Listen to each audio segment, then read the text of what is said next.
gondoltam, te vagy az, akit a vágy majd elhoz én hozzám.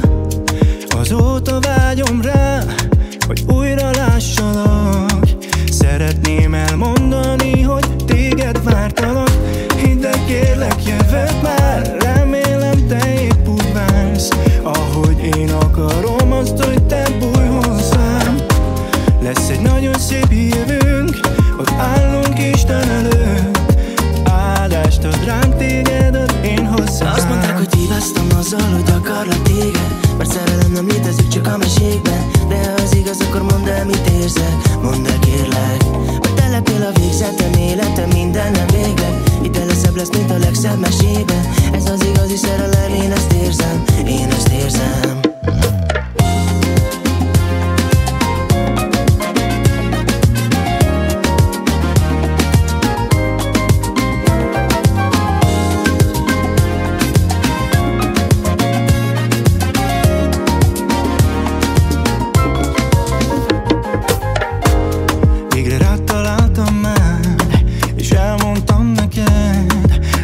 Szerelem.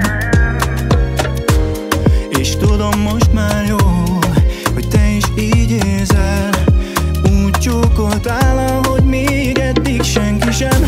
Hidd el, kérlek, te vagy az, akire mindig is vártam. Nem akarom soha többé, hogy ez elmúljon. Lesz egy nagyon szép jövőnk, ott állunk Isten előtt.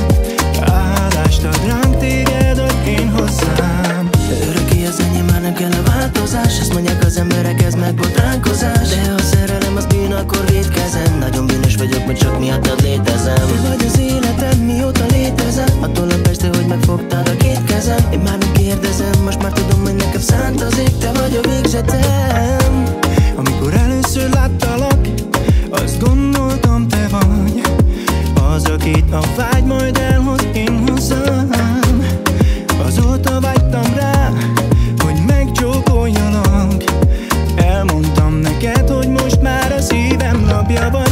Hidd el, kérlek, te vagy az, akire mindig is vágytam. Nem akarom soha többé, hogy ez elmúljon.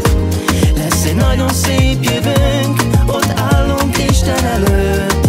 Áldást ad ránk, téged ad én hozzám. Amikor először láttalak, már akkor tudtam azt, te vagy az, akit az ég is nekem szánt.